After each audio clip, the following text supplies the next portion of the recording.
The new quest, the Wild Gods, that gives you a rune for every class, also brings a new vendor that can give you a lot of gold, but also best in slot items for before raid and even after.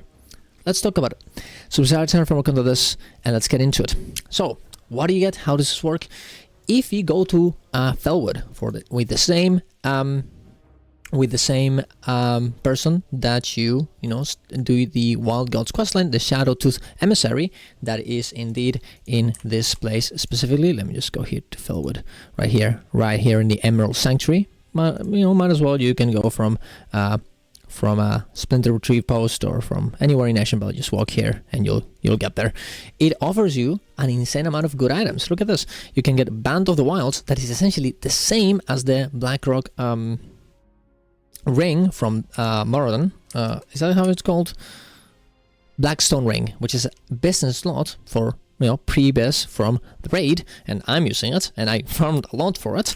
It's literally the same one, and now I can actually get two of them. So for melee classes, absolutely insanely good. You get Breath of the Beast, which also is very good. It improves your chance to get a critical to strike and spells, attacks by 1%, improves your chance to hit with all spells and attacks by 1%. Insanely good. I'm gonna be farming that.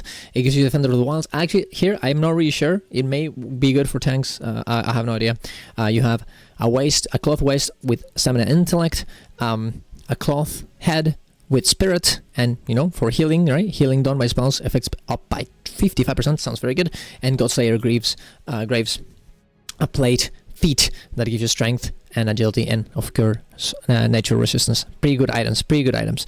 And of course it also gives you the Shadowtooth bag that contains random Darkmoon cards, and I'm betting that that's gonna be very, very expensive. So honestly, running the dungeons are gonna be very, very good because you're gonna be able to get this specific item. Now, how do you get it?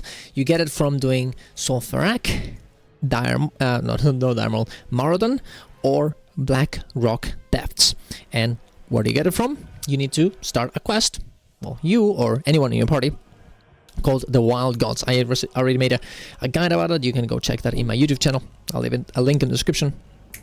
And of course, this will give you these items, and it'll give you an item called Agamagan's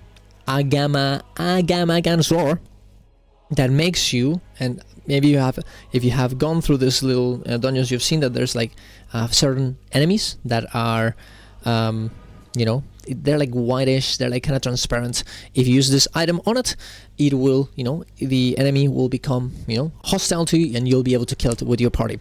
Anyone in your party can use this roar, and you'll be able to loot the enemy after killing it. So you only need one person, right? In Zul'Farrak is a spider, in Moradin is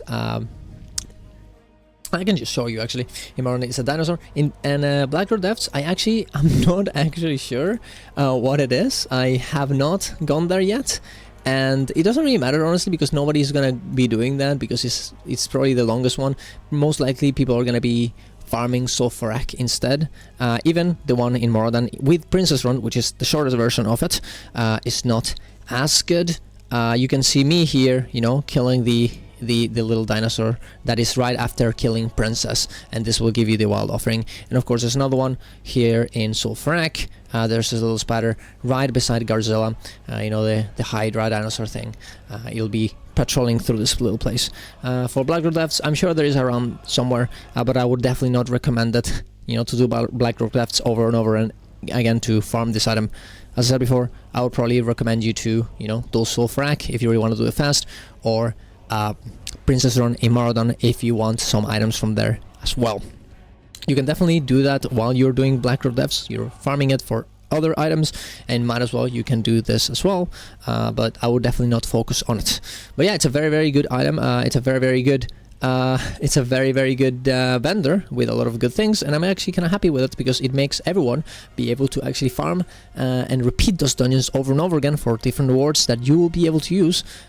All of them best, of course, also Darkmoon cards that people will be able to use for the trinket. Now I wonder if the price of the Darkmoon cards is gonna plummet instantly when it releases, just because of how many they're gonna be, because everyone's gonna be farming this. And if that is the case, I really do hope that they put more things inside of this vendor in between updates inside of the phase, so we have more incentives to actually play the game. But until then, I guess we'll have to see. I really like the idea though. I'm very happy, and I'm gonna be very I'm gonna be looking on what this could mean and what else is gonna change. But yeah, I'm very happy with it. I'm gonna be farming some Sulfurak in my server to be able to get these items, and hopefully we get some good runs going. Okay, but yeah, thank you very much for watching, guys. Tell me what you guys think about this idea, and yeah, see you guys around. Love you all. Bye bye.